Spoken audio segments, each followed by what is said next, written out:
Hello, welcome everyone. Today I'm going to be talking about quantity over quality.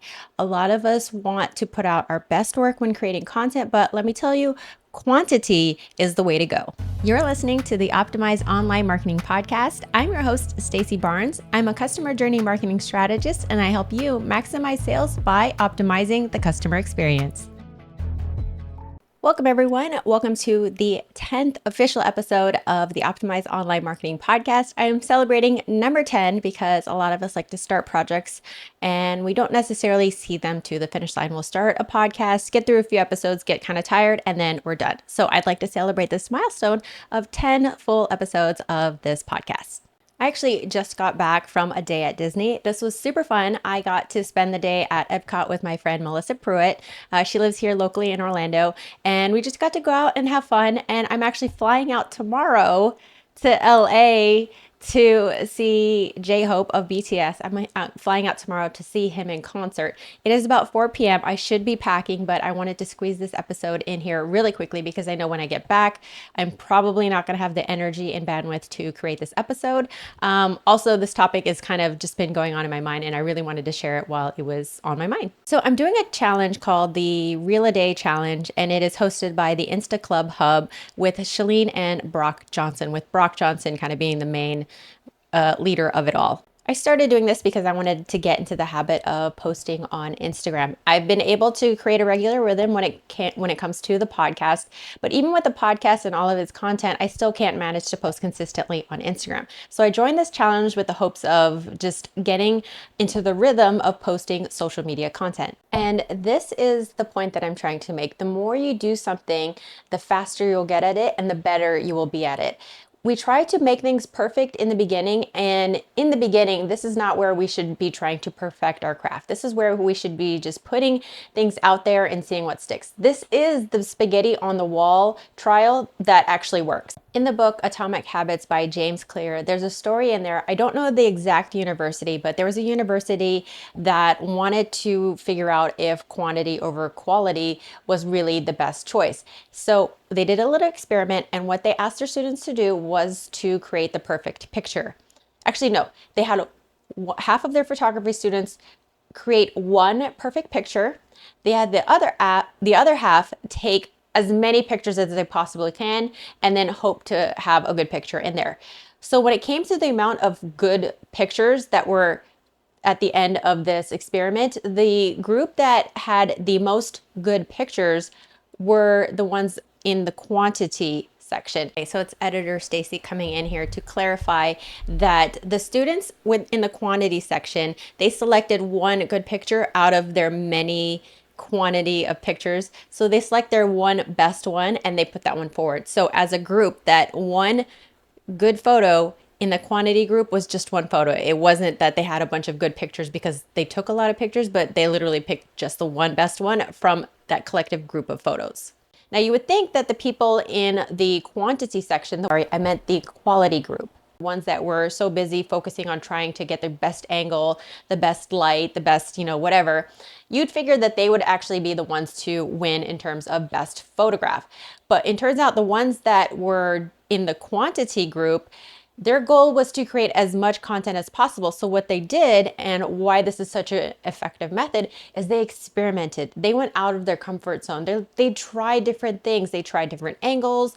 They went outside of what normally works and just tried anything. And so they snap. And the more that they experimented, the more techniques that they learned, the more creativity they brought into their works.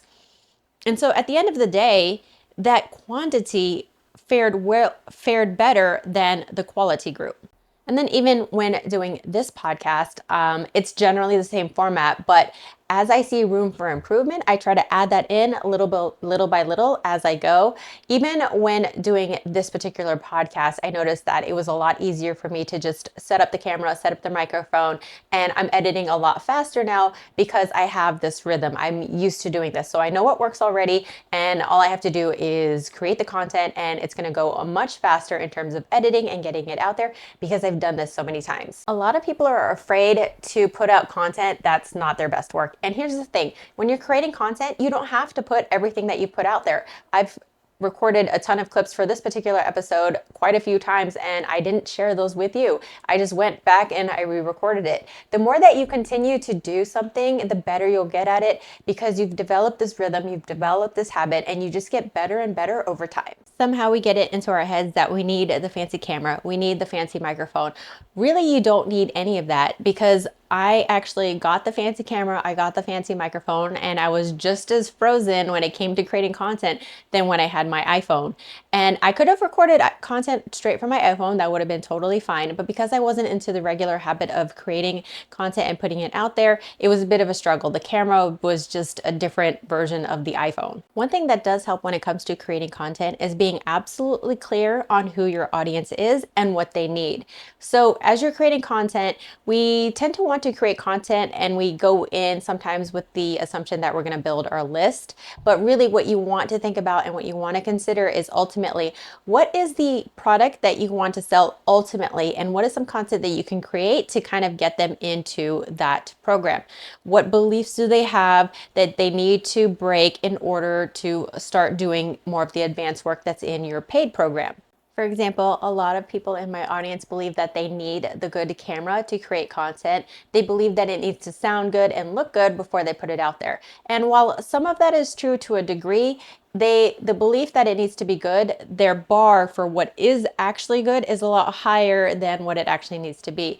A lot of people are great with just good audio, and you can really truly record great audio from your iPhone as long as you know how to position it correctly. I have this fancy mic right here with a fancy boom mic and the fancy camera. I have all of that, yes. And you'll notice all of the entrepreneurs, and so all of the people that they follow and they like, they're like, oh, they have the nice camera. Oh, they have that nice setup. Oh, if only I had a nice setup. If only I had a nice camera. If only I had a nice this. They did not start out with that. They started with their dinky little webcam on their computer. They started in like poorly lit rooms, and they just started to create. Sean Cannell loves to show one of his like very first video. It was absolutely terrible, but he loves to show that because he loves to show that you have to start somewhere. You just have to press record, and you just have to just be comfortable with being uncomfortable with the content that you're putting out there. But you can't make good content until you make bad content. Straight up. I'm going to say that one more time. You cannot make good content without first making bad content. So some of you may look back on the very first episode of this podcast and be like, hey, that wasn't too bad. I think actually it was the second episode that I had to re-record. The one about the sales page framework. Go check that out. It wasn't terrible, but it was not A+ work by any means. But even beyond that, those are some of my earlier episodes, but I actually recorded a podcast for 2 years way before this one. Now, of course, I'm starting this podcast a few years later, and a lot of the habits that I had when recording that podcast before, I've completely forgotten. I've gotten a brand new microphone, different camera, and so the way that I record this was not the same way that I recorded it back then.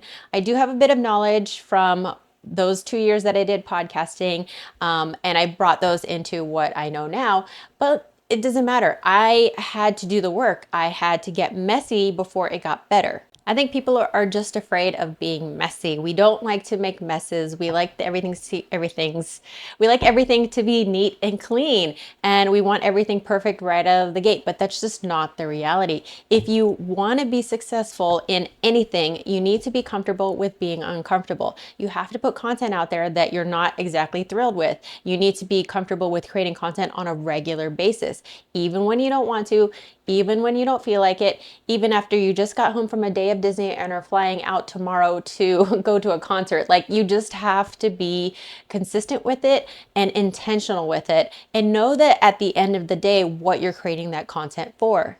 I'm creating this content to not only grow my business, but to help you grow yours as well. And I don't like seeing people getting stuck. I don't like people getting in their heads about things. I don't like the idea of perfection stopping people. I want you to get out of your own head, get out of your own way, and just start recording the content, making that lead magnet, doing the messy launch. Just start doing something, because you will not figure out what you need to do. You will not figure out what actions you need to improve upon until you do the work first. So another lesson that I learned from my previous launch that I didn't realize. So let me talk about messy action here for a little bit while I'm thinking about it. I'm probably going to do a different episode on this, but let's just kind of bring it in here real quickly. So I did my launch last week, and one of the things that I realized, but I didn't realize till after the fact, was that I was targeting two different ideal client avatars. Now, I have my ideal client avatar. Her name is Kate. She's 30 years old. She's a wellness coach, and she wants to figure out why her program isn't selling. She's already put her content out there. She's done the sales page. She's done the launch. She just needs to make it better. And that's kind of where I came up with the whole optimized sales page, optimized online marketing. That's where I came up with that. But what I found out during this launch is that the people who really were attracted to my offerings, to my content, my podcast, and all of that, they didn't have a product yet. They didn't have a sales page yet. They were in the beginning stages of just creating that content, just creating that program, and getting it ready to put out into the world. But they haven't quite launched it yet. And so I did a disservice by trying to well, I don't want to say disservice, because what I tried to do was I tried to create the optimized sales page challenge that I had and talk to both people, talk to not just the original avatar that I created, but also to the audience that seemingly wanted to join the challenge. There was a lot of people that wanted to join the challenge, but they didn't have an existing sales page yet. And I said, okay, how about we use your sales page as a blueprint instead? And so instead of optimizing the sales page, it became about using your sales page as a blueprint, which I still believe in, but the messaging got mixed. So it's like, are we optimizing an existing sales page, or are we creating a sales page as a blueprint?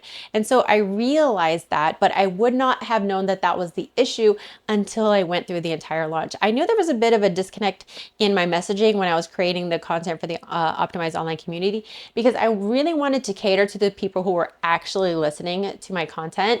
I was drawing in a different demographic. I was drawing in a different audience, and I wanted to speak to them because they were listening to me and they wanted to hear what I had to say. So I kind of changed up the content so that it would fit them also, that it would include them as well, because I didn't want to exclude them. So by doing this launch, what I call a messy launch, I was literally building the assets as I went. By doing this, I was able to see, okay, the ideal client avatar that I designed is not actually the ideal client avatar that wants to work with me. And that's not a bad thing whatsoever. I actually love the people who have decided that they want to join my challenge, that they want to hear what I'm saying. And I want to cater to people who are willing to listen to me.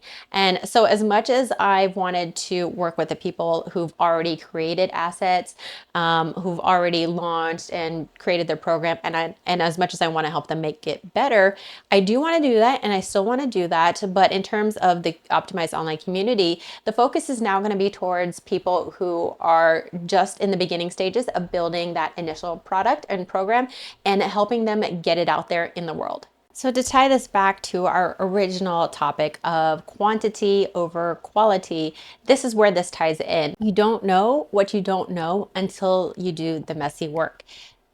Press record, record a few bad videos, and be okay with recording really bad videos. Just the fact that you decided to record and create anything at all is a huge win. So I want you to celebrate that. All right. That is it from me. I think I did this podcast in record time. It is 5:10. I think I started at 4:30.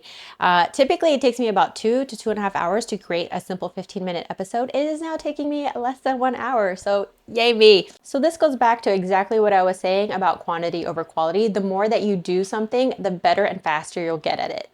All right, guys. Thank you so much for listening, and I'll catch you on the next one. Take care.